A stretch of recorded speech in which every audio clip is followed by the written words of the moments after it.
Hey guys, this is Frederick Dave, playing some Elden Ring. Well, sort of. So I had a discussion with a friend on the phone, or via text message. I figured, and I got the old thinking processes going. My dormant brain sometimes activates, and I want to talk about something. So here we are. Last time I did this, it was a XCOM 2, and the time before that was Horizon 1. I guess I could track it, but it's probably like once every 4 years that I want to do it in a verbal form. Usually I would just write this out.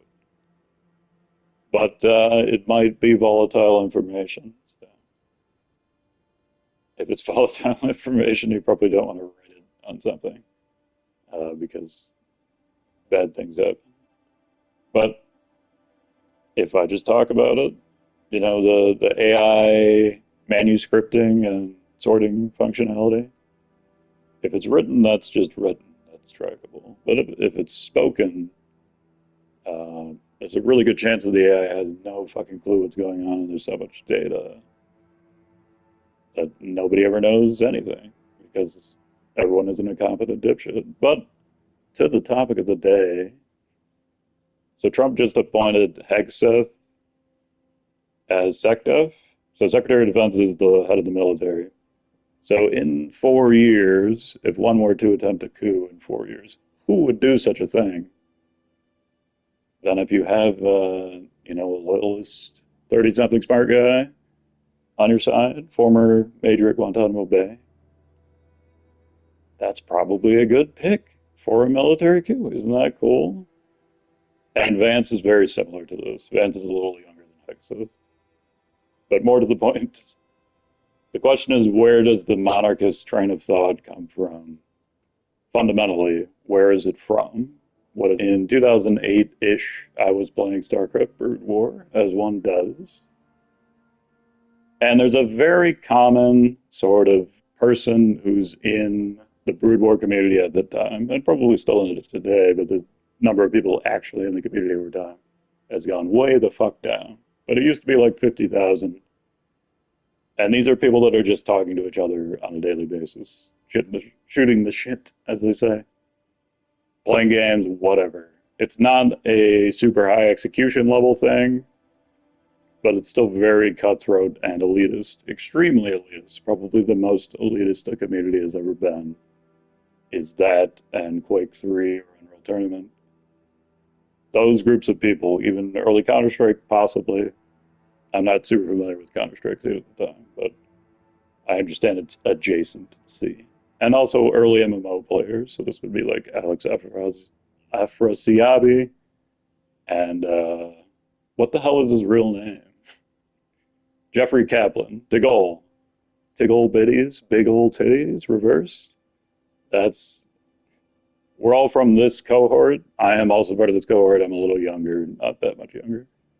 I'm 4 years younger than JD Vance. So I don't know if JD Vance is actually part of this group or not, or if Hegseth is part of this group or not. We just come from the same intellectual breeding capacity. And the general thought at the time, this is the thought of like the 1830s or so, pre-1830, post, let's say 1720, post Louis XIV. So Louis XIV, he's a champ. He's the Sun King. He's a beast. Elizabeth II, even though she's more or less powerless except for defending pedophiles, she couldn't even outlive Louis XIV. Pathetic. Get wrecked, etc. So the Sun King is the ideal absolute monarch. And then after that, you have Napoleon, the last great man, the last significant person on the planet, basically. That's not really true anymore. We're getting into the point of history where that has changed. Obviously, there were a lot of people in the vicinity of World War II that could have been that person and failed. Pick your choice. It doesn't really matter which one you want to pick. There's a lot of them, like at least 6 to 10 people in that era that could have done it and didn't. So it went back to, it's still Napoleon. So that train of thought, which is to say the most efficient form of government is a benevolent dictatorship. That was brewing very heavily in 2008, and I found out recently there's a guy named Curtis Yarvin who was writing about it around the same time we were shooting the shit on Brood War, talking about it. And a lot of the people I was talking to were 4, 5, 6 years older than me at the time. And gotta say, they were saying the exact same shit. These are all very competent, intelligent people, it should be noted. They're not morons. They might be evil. They might be completely self-interested and not give a shit about anyone except themselves and their own power group. But I think historically they want to be regarded as good leaders.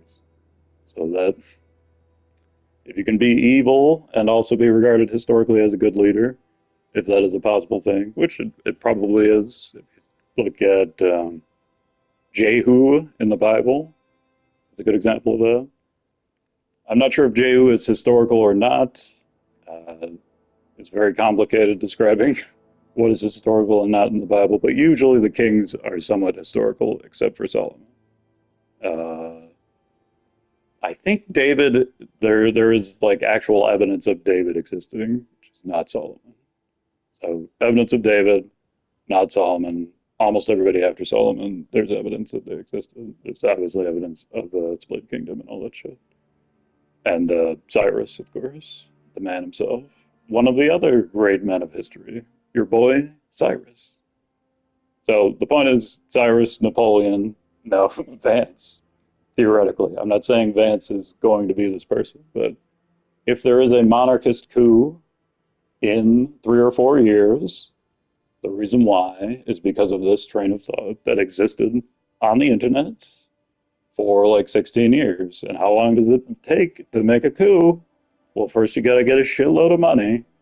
Then you gotta convince a bunch of really fucking stupid people to vote for you. So you got these two elements. You gotta look for the really stupid people. Who's the stupidest batch of people we could find to support us? So that's the, yes, anti-immigration sentiment, etc., etc. So that is why fundamentally this will go a certain way. I don't mean to be disparaging of the angle because it's clearly effective. If the angle is effective, it's probably not a stupid angle. It's probably a really fucking smart angle. Even if it seems kind of absurd from the outside, it's probably a really smart angle. So these are like soulless monsters that don't give a fuck. But they're really smart. They're pretty competent people.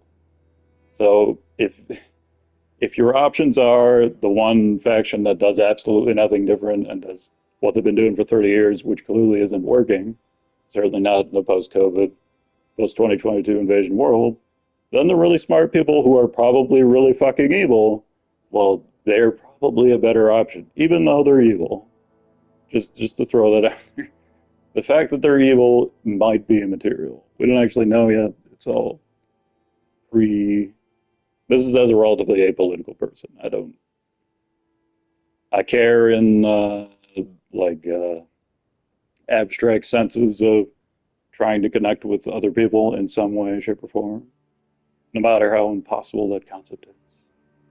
But I don't actually have a stake in the fight. I understand this side. I understand the other side. I'm just trying to understand what they're doing and why they're doing it. What is the means? What are the mechanisms? How is this going? And what's going to happen? I like predicting shit. I'm pretty fucking good at it because I predicted the Ukraine invasion in like 2008. And so did other people, in fairness. But they were like, I was just a college student. I was a pretty smart college student. They're like fucking the peak of the ivory tower saying it. And obviously, that's another concept. So this is going to hedge off into foreign policy discussion. My heater just went on, so there's going to be white noise. Apologies.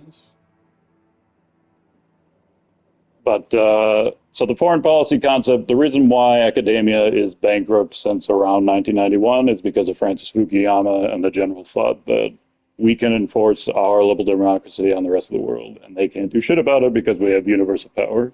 We are the unipolar, the only power.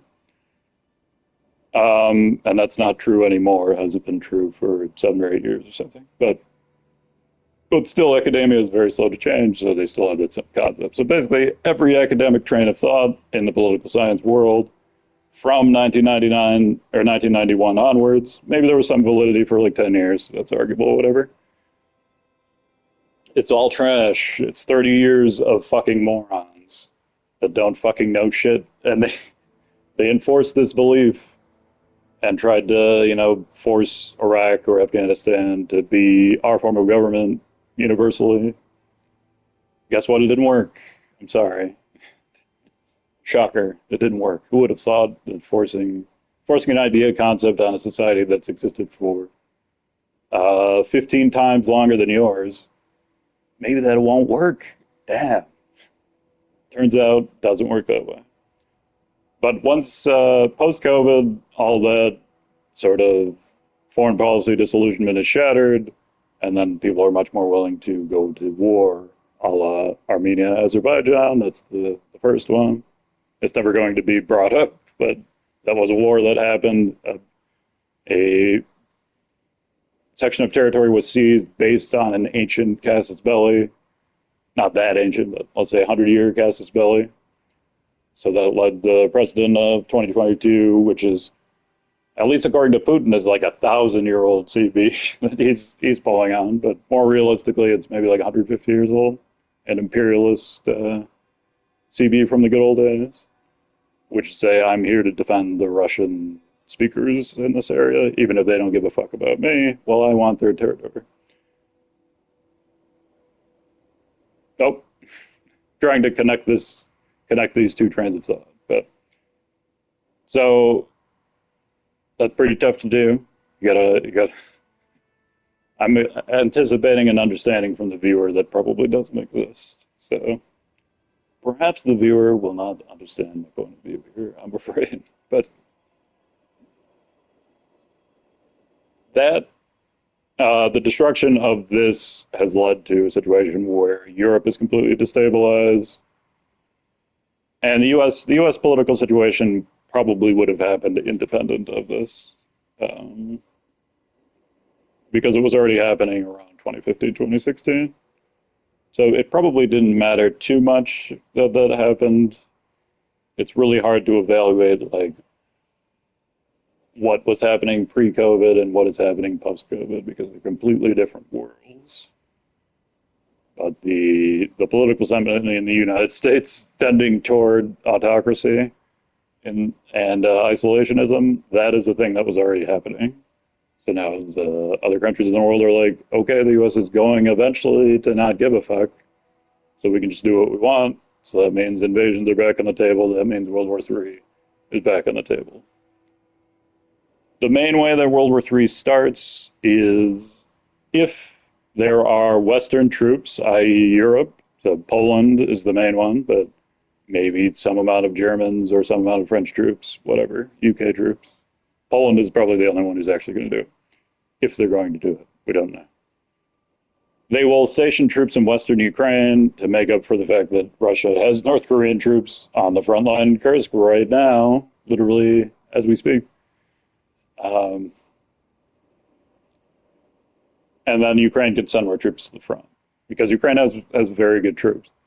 At this point, they're inflicting somewhere around 3 times as many casualties on the Russians. The problem is Russia is significantly more than 3 times the size of Ukraine in every way, shape, and form. So 3 times, that's not good enough. Actually, it's an untenable situation for a lot of reasons. But like projecting future economic exhaustion when there's a war economy boom, that's just not a thing that happens, at least not for a long time. It might happen in like 6 or 7 years. But in 6 or 7 years, probably Taiwan's not going to be Taiwan anymore in 6 or 7 years. So at that point, then the world has changed again. And now we're talking about once China got invade the Philippines. So if you're in that state, this is ignoring the whole Israel problem, which is a whole other issue, but theoretically isolated from the alliance system. So you've got a NATO ally in Western Ukraine, you've got North Korea and Russia in Ukraine. If those two forces clash and the alliance systems actually manifest, that's what leads to World War III. I still don't think this is very likely. I think the odds of a particular World War III are pretty low. Not impossible.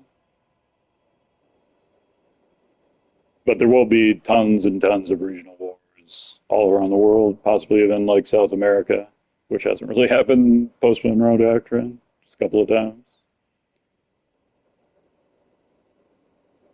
And the U.S. being more isolationist. Will this eventually lead to the U.S. being in a better state than it has been for the past 6 or 7 years or 10 years? Maybe. Are we ever going back to unipolar unification? I think only in the case of mass conquest, which probably would be by China, not by the U.S. Mass conquest, that's most likely there would be a nuclear exchange before that happens, and that would defeat the purpose of mass conquest. I don't think nuclear exchange is the end of the world, though.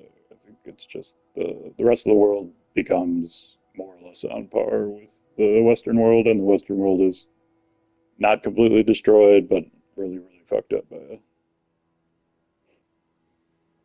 All right. So I think I've almost ran out of steam here. I did check and see if there was an Elden Ring patch. It doesn't seem like there was. There's just a couple of random changes. So I gotta wait for the Game Awards to see if there could be another Elden Ring DLC because the Elden Ring player base is so huge that an Elden Ring DLC might make more money than Dark Souls 4 or Bloodborne 2 or whatever. So they're more incentivized to make Elden Ring content than to make other stuff. Because the Elden Ring lore is almost exhausted. So they would probably just do Elden Ring 2 if they were going to immediately do that. But more likely they announce like Armored Core 7 or something like that. Thanks for watching the video, guys. Hope you enjoy it. I don't think anybody's actually going to watch this. But at least I documented it and had an intellectual exchange with myself. I didn't get too in detail with my personal experiences, which I might want talking to a friend later today, with people akin to the current cohort who's about to rule the country, perhaps imperially with Uncle Sam regalia with the top hat. The top hat is the crown, the red and white stripes. Not gonna have the white beard or point the finger at you, but got the rest of the Uncle Sam outfit down. Some amazing cape. You know, like G in Street Fighter V, it's the greatest game ever. Yep. Anyway, thanks for watching. I'll see you next time. Oh, I guess we can. I don't think I did get an upvote actually when I was standing here. I might have. Here's my upvotes on this character. I guess we can go look at the other character for reference. The old second character. If they don't announce a DLC for Elden Ring, then I can maybe play some more Elden Ring with this character. Like up to NG7. Again, NG7 was made irrelevant because people just mod the game. They just mod the game to a cheated state and do it that way. They don't actually try to do it themselves. Which defeats the purpose of playing the game legit. This is completely legitimate saves. Alright, we're back. How are my messages on this guy? So it's a lot more 100s, but I think the peak might be higher on the other one. Roughly the same number, but it's totally fine. Here, rejoice. I don't have a ladder, so it's not that easy to do. Thanks for watching, and I'll see you next time.